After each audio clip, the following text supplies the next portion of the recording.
Hey, I've got a tip for you. Don't walk in a rainforest when it's raining if you don't want to get wet. But let me tell you, it was worth it coming up here. This view is absolutely tremendous. And I don't know if you've ever done what I've done. I love to do on waterfalls. That's, you start at the top and pick out a droplet of water and follow it all the way down. Because that's really what a waterfall is all those individual droplets on a waterfall this big. But it's spectacular. It's an amazing creation of God. Pohnpei is filled with waterfalls everywhere. And it just, like I say, it reminds me directly from the hand of the Creator. Yeah, it's been destroyed really by thousands of years of sin, but it still remains enough to give us a visual indication of the Creator God.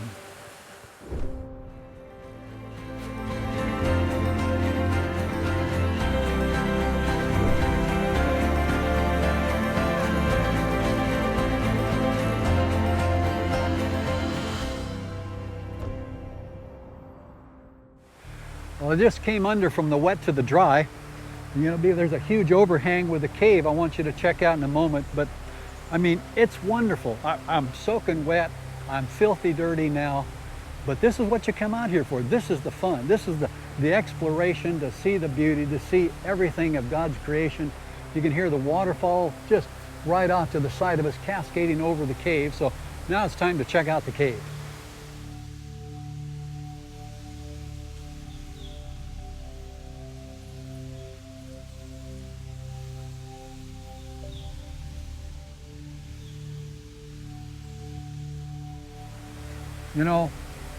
This is exciting up here, but I would have never found my way up here. Well, maybe after some time, but I may have found my body. But my buddy here, Mr. B, he's my guide, and he's got a lot of good stories because as a child you came up here. Tell me what, you were sharing something about honeybees or something. Yeah, we used to come during a time I was in elementary, like 1960s. We come up here and beehive all over under, and we have to use the stick to poke. How did you get a stick that tall? Those are really tall. Oh no, they are low. That side is very low. Very low. Yeah, so we have to go up and poke, the lower ones. Yeah. When they fell, these honeybees, they are all over us, Then stinging us. Stinging. Sometimes our eyes are so swollen we cannot see. So my question is, why did you do that? Just fun, and we like the taste of the honey. Oh, right. Yeah, and just making fun of each other. I want you to know, I like him as a brother. I've got my arm around him, but I've also got my arm around him so he doesn't fall off the cliff. So tell me another story. What about these caves? There's a lot of lore involved. When I first came up here, you cannot see rocks here. It's covered by the waste from the bats and the swift lift. It's all over here. So we go inside there and we just slide down in the bat guano. Yeah, in the guano. So now people found out that it's really good for fertilizer. It's all gone. It's just clean up, nothing. It's only a little bit left. So you're not going to be tempted today to slide down anywhere? No, it's all rocks. We cannot do that anymore. Oh man, I'm getting to know you better all the time. Do you have any other stories that you haven't told us about the caves? You've always got a great story. That's it, you're out of story? Well, there is a place that side, just like don't go away from me too far, you scare me. Pile of rocks. And people believe that when you come up here, you have to bring branches of trees or leaves, bushes, and leave it on that pile of rocks. I'll have to go over there because I got it all over my clothes, so I can leave it up. So that you don't get accident here. They believe that the ghost or the spirits will protect you when you are here if you do that. Okay. All right. And I think today we forgot. That's okay. We've got the Lord. Yeah. Amen. Well, hey, I appreciate it. We got to check out the caves now. So all this is all bat guano. Yeah. Everywhere. So all over here, it's just little. Before in 1960s and 70s, you cannot see rocks. I know it's a lot more up there because I can smell it. It's strong. Matter of fact, I was going to stay up in the cave for a little bit, explored a little more, but it is way too strong for me. I'm coming back a little ways.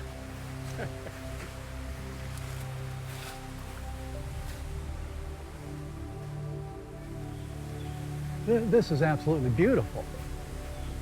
It's a nice place where people come for picnic, or they come just to relax. Picnic, boy, the Pohnpeians Yeah. are strong, because that's quite a journey.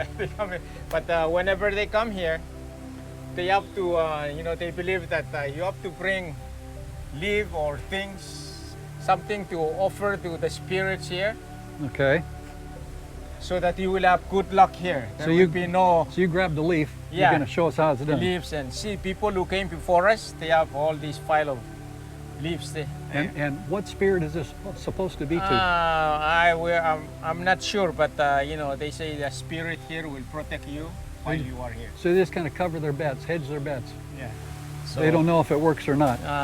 No. But I know you and I have talked. Oh. We serve the God of heaven. Yeah, many times I came here, I don't bring these things, so this is just a belief Yeah. that the people here have. How much time did you spend here, do you think, over the years? Not really many. Whenever tourists or some of the student missionaries would like to come up here, I bring them up Bring here. the student missionary. So maybe once a year, maybe in a year, maybe I come up here maybe 3-4 times. 3-4 times. Oh, that's quite a bit. Yeah. All right. This, I noticed this too. This is beautiful over here, the waterfall. Yeah, it's a little bit small. Sometimes it's really big when it's raining. The waterfall will be really pouring down there.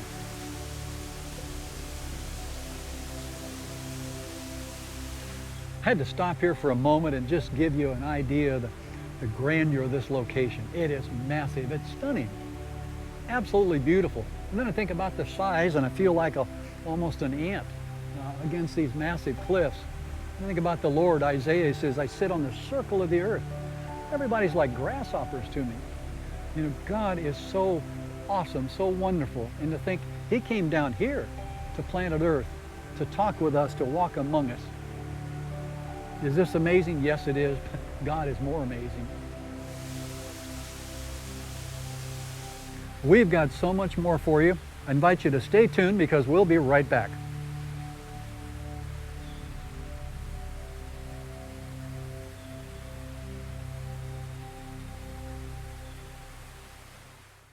The three biggest killers in the islands of Micronesia are heart disease, stroke, and diabetes. Canvasback has tackled these issues head-on by establishing a wellness center on the atoll of Majuro. People there eat very few vegetables. Now, thanks to Canvasback, islanders are learning how to grow gardens in their backyards and to exercise. The lifestyle changes have been so remarkable, the government invited Canvasback to write an entire curriculum for the public school system. Now the lives of the children are changing too, and our trained neighborhood health teams travel the island to monitor glucose levels, heart rate, and blood pressure. It's not uncommon to discover glucose levels of 500 to 600. These people are taken to the hospital, and once stabilized, the team begins the education process to reverse their diabetes. That's right, reverse their diabetes. Many island nations are asking us to come over and help them. With your financial help, many more islanders can experience good health. So tell me, doctor, we're in what room right now? We had a hard place in the hospital finding a place where we wouldn't be totally obtrusive. That's right. We're in the area where all the instruments are autoclaved, and some instruments are stored, as you can see here. And we have tabletop autoclaves that we use for ophthalmology because our instruments are small. So we have two different sizes, a kind of a medium and a large that have larger cassettes where the cooking of the instruments occurs.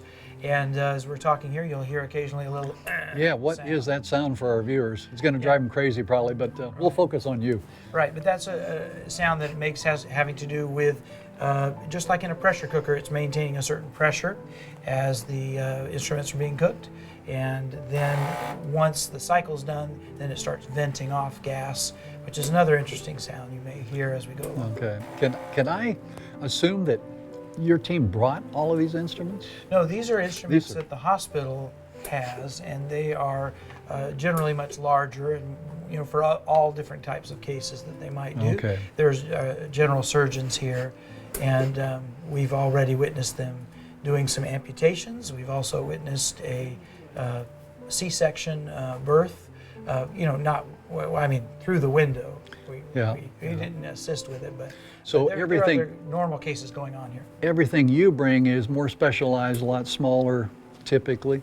That's right. We have instruments that are generally small enough that it's hard to tell what they are without putting them under the microscope. Okay.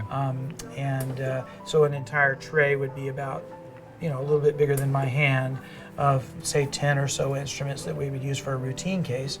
And then we have our accessory instruments, either in other trays or in sterile bags that can be opened as needed.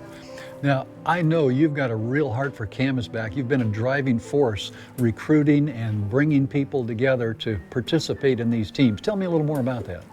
Well, I first went, I believe it was in 2002, on an ophthalmology trip, and I enjoyed it enough that I went a few more times, and it turned out that until this trip they were all at one of the locations that we go to in the Marshall Islands, but I believe this is my 5th or 6th trip that I've made, and it evolved into me directing it medically and getting the doctors together and the team members, which is really a lot of fun, because when you tell them we're going to go help people and we're going to do this kind of work and we're going to go to an interesting place, then they're usually saying, oh, I'd really like to go, let me check my calendar. And sometimes there's problems with that, but I don't usually have to ask too many people before we can get a team together. For this particular team, how long did it actually take you to recruit the team? I'd say it came together over maybe a 2-month period, something like So that. pretty rapidly, really. Yes. Yeah, every once in a while there's a key position where I have to ask more people to make it work out. Okay. Now, tell us what type of people are needed on these kind of teams. Well, certainly for an ophthalmology team, we need people with special skills. Besides surgeons, we need assistants who are used to doing that kind of work so that we can be efficient. And so it's a special skill set. We have a pool of people who say, I'd really like to help, but I've never worked with eyes before, and those people can come and can be of help, and we can train them in, but we can't go only on those kind of people. We need people, as I said, who have the special skill set, and so I'm specifically looking for those people. Okay. Tell me a little bit more why you have such a heart for Canvasback. Well, I enjoy helping people. That's why I became a doctor in the first place, and then there's a further enjoyment from doing it as a volunteer to help people who especially may not have access to the care.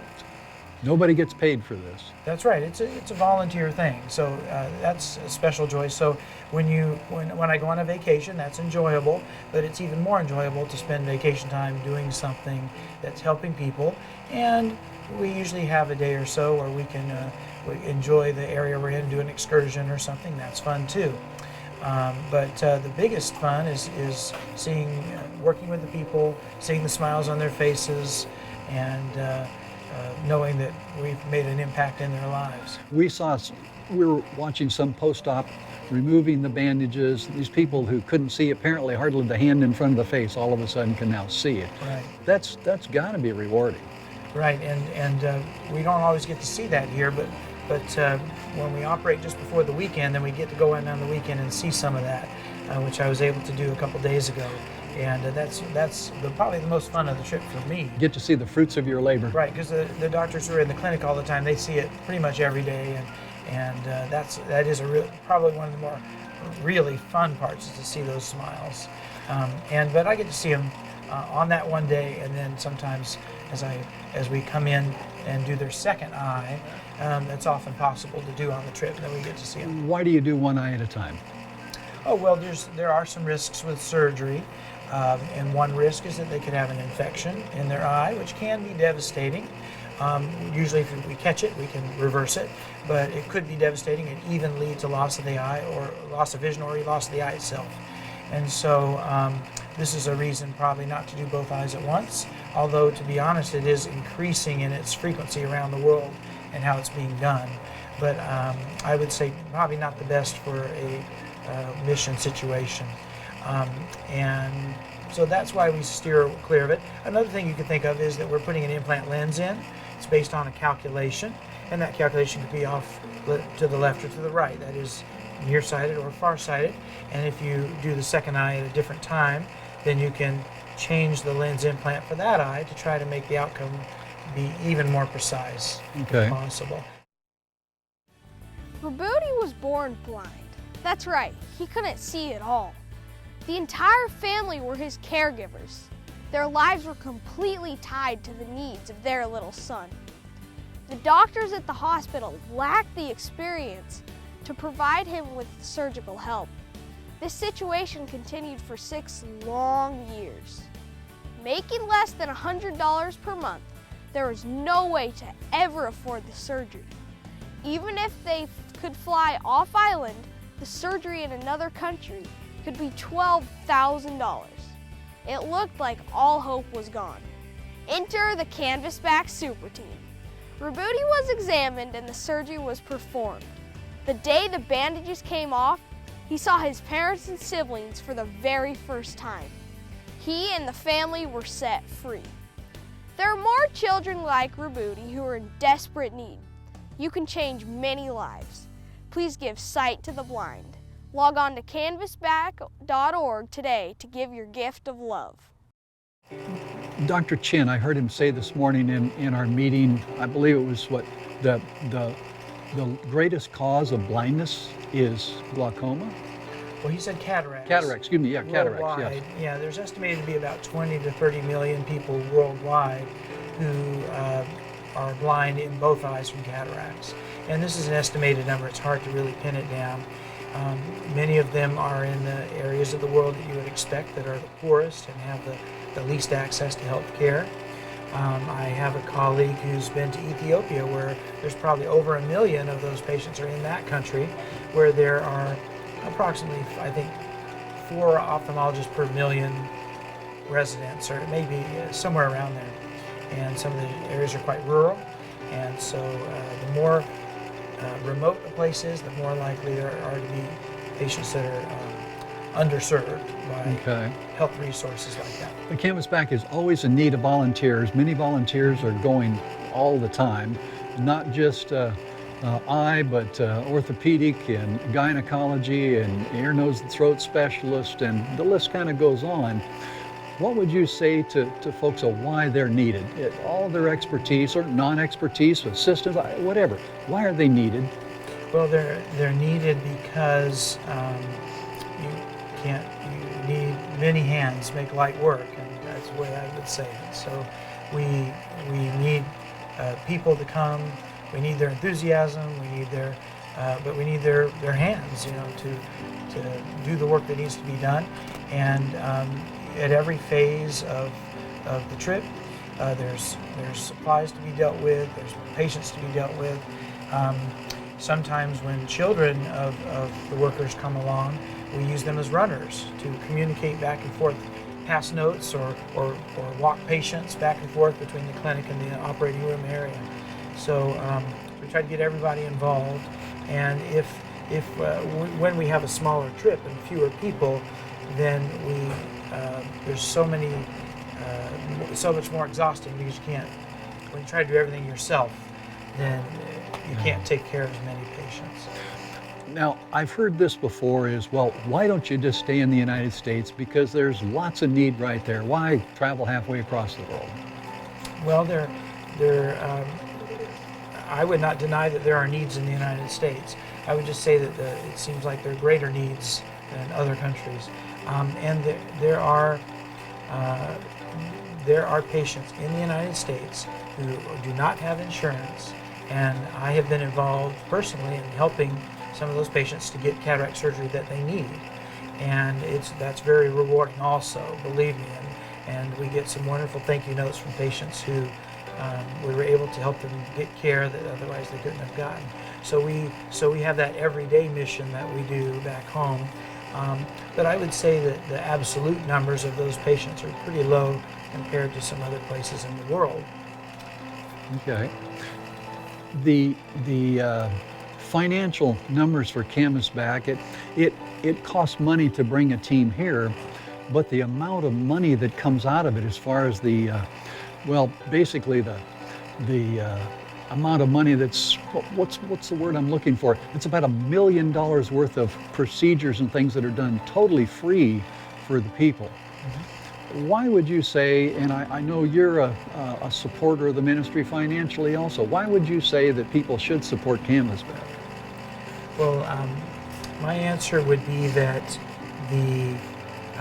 that when the money that you give has a kind of a tangible result, and that's something a lot of when I'm a donor, I love to see that. You know, you get to see, you know, that you're helping people see better or get care that they otherwise couldn't get, and so it's very rewarding, and it's something tangible that you can see, and I believe it's pretty efficient financially. In other words, for an amount of money, some organizations, I don't know what Canvasback number is, they actually have a number of dollars per eye that sees better, and this is a calculation that can be done, but it's something that just goes to show how your dollars can get a tangible result, and that help people to see kind of the love of Christ in action.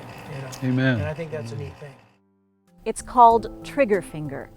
The fingers of the hand lock into position like pulling a trigger.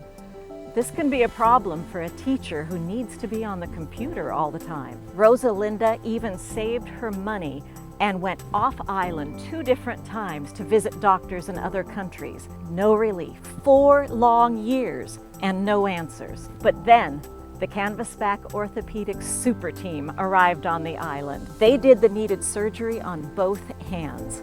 In just a short time, she was as good as new. This is just one of the thousands of stories of lives that have been drastically changed by Canvasback missions. Because of the lack of certain medical specialties, people sometimes suffer for decades with no relief. But you can change all of that. Your gifts to Canvasback can help stop their suffering. Simply log on to canvasback.org.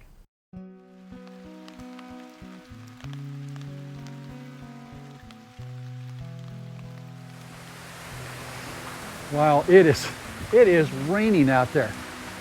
I can't hardly believe the amount of rain. Hopefully it quits pretty soon, but I really came to, check out the waterfall, to look at the area.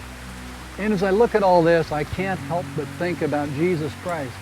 Jesus said, I am the living water. He and the disciples were out in a desert place. I know right now it's a little hard to think about a desert place with all of this water, but there he was. They put in a hard day's worth of labor already by lunchtime. Disciples went someplace to find lunch.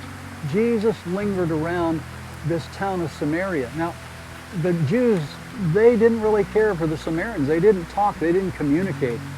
But Jesus found himself at a well. This woman came out of the village. She stopped, she dropped her bucket into the well, and Jesus said, "Would you give me a drink?" Well, this was extremely strange because no Jew would ever talk to a Samaritan, and let alone a woman. She said, "Sir, you're asking me for a drink?" And Jesus then said to her, if you really knew who I was, I would offer you living water. And then she said, in this communication, the Holy Spirit is working in her heart and her life, and she said, "Sir, yes, I would like that water. I would really like that water." And of course, as this story continues, this lady had had many husbands, she was pretty much a lady of the town, as it were. Her entire life was immediately changed, and that's what happens when that living water flows into you. There's a text, I carry my Bible with me a lot. I wanted to share this with you. John chapter 7, beginning at verse 37. Jesus was there at the temple now, and they're having their ceremonies, and Jesus stood and he cried, saying, "If any man or any woman, any person thirsts, let him come to me and drink." Jesus was offering himself as the living water, the one who would change each and every person. "He that believes in me," he says in verse 38, as the scripture said, "out of his belly shall flow rivers of living water." What does that mean, living water? It means when we accept Jesus Christ into our lives, God flows out of our lives.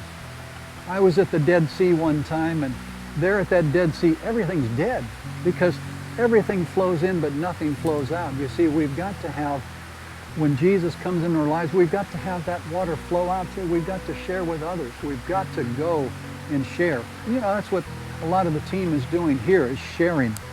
One more text I want to close with in this particular thought is found in Revelation in chapter 22. And the Spirit says, come. Let him that is athirst or thirsty come. And whosoever will, let him take of the water of life freely. There is no price. There is no charge for this. It's simply opening your heart. It's simply surrendering of self. One of my favorite authors said, we don't even know how to pray, but we can pray this prayer. Please, Lord, take my life, take my heart. I can't give it. But what it's doing is giving God permission to begin taking control of our lives, that we might begin walking with Him. And my friends, when we walk with Him, we will stand with Him for eternity on that crystal sea, that beautiful river. You know, the Bible also records that there's a river of life that flows out of the throne of God. I want to be there. I'd like to invite you too to be there with me. Partake of that beautiful river flowing from Jesus Christ.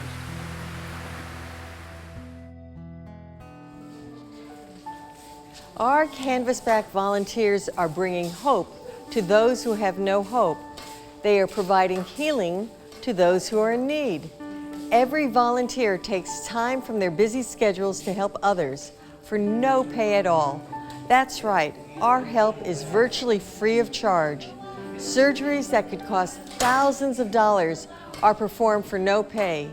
We do it because we love to see the smile on a person who was once blind and can now see. As the Bible says, the blind see, the lame walk, the deaf hear. I have the wonderful opportunity to see God's miracles of healing on a regular basis. If you would like to join us in bringing healing to those less fortunate, please partner with us. I guarantee you that you will be changing lives. Thank you in advance.